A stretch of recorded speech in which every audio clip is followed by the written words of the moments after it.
그럼 본인은 세월호 참사 4월 16일 그날 어디서 뭐 하셨습니까? 예, 그 전날 야간 당직을 했기 때문에 집에 가서 쉬었습니다. 텔레비전 보셨죠? 봐도 늦게 봤습니다. 언제 알았습니까? 세월호 참사를. 세월호 참사를 언제 알았습니까?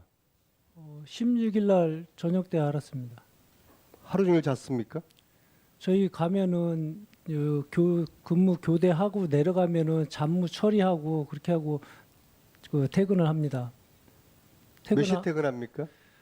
교대는 8시 반에 하는데 밑에 사무실 내려가 가지고 샤워하고 또 그 잡무 처리하고 그러면 집에 가면은 거의 점심때 정도 됩니다. 이미 세월호 참사가 발생했을 때인데요. 예, 그때는 알지 인식을 못 하고 숙면을 취했습니다. 아니, 이미 세월호 참사가 이미 발생을 했어요. 주무시기 전에. 그러니까 의원님 그 내려가서 샤워하고 이렇게 잡무 처리하고 집에 도착하면 점심때 정도 된다. 그 사이 그럼 어느 누구도 세월호 참사에 대해서 이야기해 준 사람이 없었습니까? 예, 그 당시에는 없었습니다. 청와대 경호실 직원 맞습니까? 위원님 그 근무 교대해 자, 가지고 국가 재난 사고가 발생되었는데 아무도 본인한테 그런 이야기 해준 적이 없다. 집에 가서도 사모님이 이야기 안 해줬습니까? 예, 그렇습니다. 집에 가면은 집사람이 없습니다. 혼자 사세요? 아닙니다. 일하고 있습니다. 사모님이 전화라도 안 해주세요? 제가 자는 걸 알기 때문에 전화를 안 해줍니다. 아니 오전 중에도 이동하는 동안에도 전화 안 하시고? 예, 통화 못했습니다. 아무튼 청와대 경호실 직원이 특히 대통령을 직원거리에서 관저 경호를 하고 있는 경호실 직원이 세월호 참사를 하루 종일 몰랐다. 그 이야기를 국민들 믿으실까요? 자, 보안소님 차에서 내려서 관저로 걸어가죠. 위원님 아까 말씀드렸지 제가 아는 거는 김상만 자문위밖에 아니 그러니까 자, 보안소님 차에서 내려서 관저로 예, 들어가죠. 예, 그렇습니다. 근데 관저로 들어가는 보안소님의 얼굴은 아무도 모른다. 그 말씀이죠. 김상만 의원은 압니다. 최순실은 모른다. 못 봤습니다. 그런 거죠. 예, 그렇습니다. 안 본 겁니까? 못 본 겁니까? 최순실 들어갈 때 눈을 감고 있습니까? 그러지 않을 거 아닙니까? 제 근무 시간에는 들어오지 않았습니다. 2년 동안에 한 번도 못 봤어요? 예, 그렇습니다. 다른 보안소님도 아무도 못 봤어요? 자, 어쨌거나 차에서 내려서 관저 안으로 걸어가는 것이죠. 예, 그래서 보안소님이라 그러면은 구순성 정의는 다 얼굴은 아는 것이죠. 말은 못할 뿐이지 누군지. 그러니까 보안 손님이라 하면은 김상만 자문위를 말씀하시는 겁니까? 누구든지. 김상만 말고 다른 보안소님들 있지 않습니까? 그러니까 제가 그 사람들은 못 보고 김상만만 본 이유는 뭘까요? 그때 의무실장하고 동행을 했기 때문에 압니다. 그리고 또 제가 근무하는 타임에 오셨기 때문에 제가 알고요. 2개월도 아니고 2년 동안에 다른 보안소님은 아무도 못 봤다는 게 예, 그렇습니다. 믿어지지가 않습니다. 자, 노승일 참고인. 자, 독일 하이델베르크에서 최순실이가 저녁을 먹고 나오면서 최순실이가 박 대통령에 대해서 언급한 이야기를 들었죠. 네, 맞습니다. 최순실이가 뭐라고 하던가요?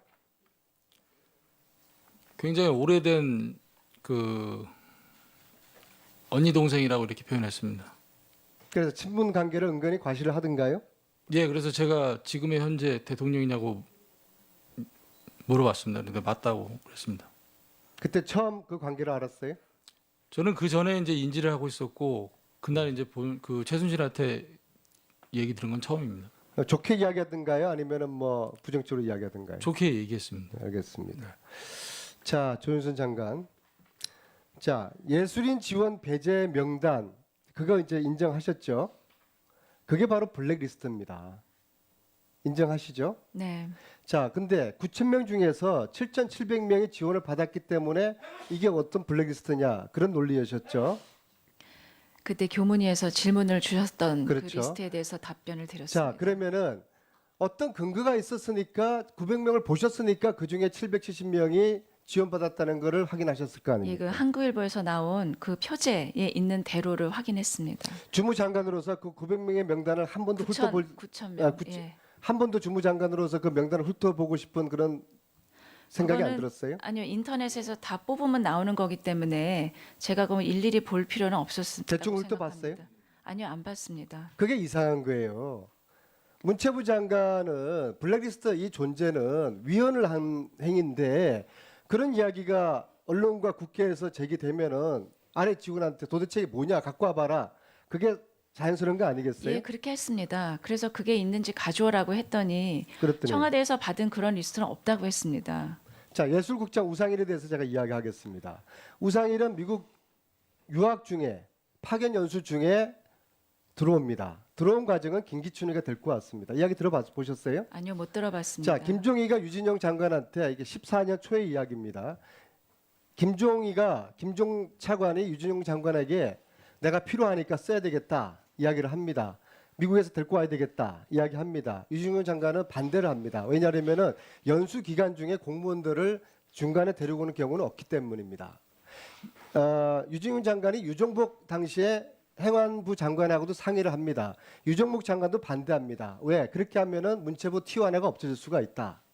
그래서 유진용 장관의 반대로 김종이 이거를 안 하기로 하는 걸로 일단 정리가 됐는데 그 이후에 청와대 김기춘한테 유진용 장관에게 전화가 옵니다. 김기춘 실장이 유진용 장관에게 우상희를 데리고 와라.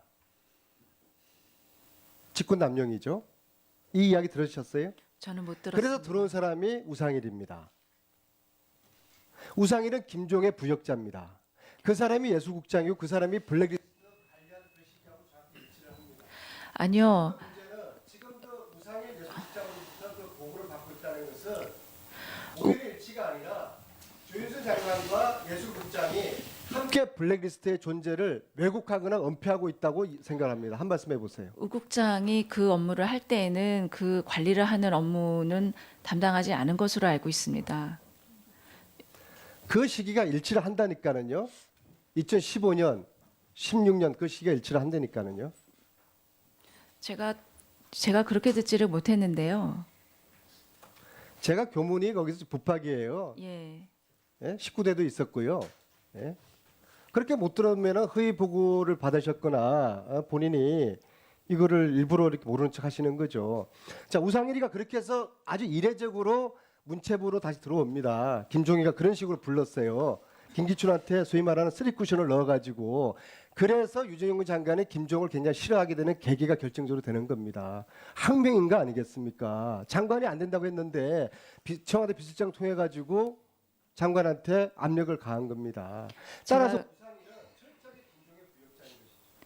제가 그런 구체적인 상황은 잘 알지 못하고 있었습니다. 부역자가 지금 예술국장으로 있고 그 예술국장이 블랙리스트를 지금 관리를 하고 있으니까 이 사실이 지금 이렇게 왜곡돼 있는 거예요. 예, 마지막으로 묻겠습니다.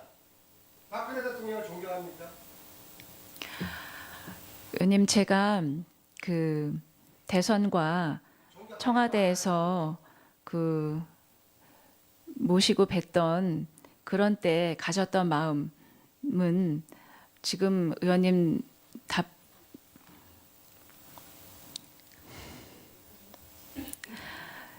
제가 가까이서 모시고 또 특히 이런 일과 관련 없이 제게 하셨던 말씀과 또 그런 생각들을 바탕으로 했을 때 굉장히 이 좋은 생각들을 많이 하셨다는 점은 제가 모시고 일했었을 때 느꼈었습니다.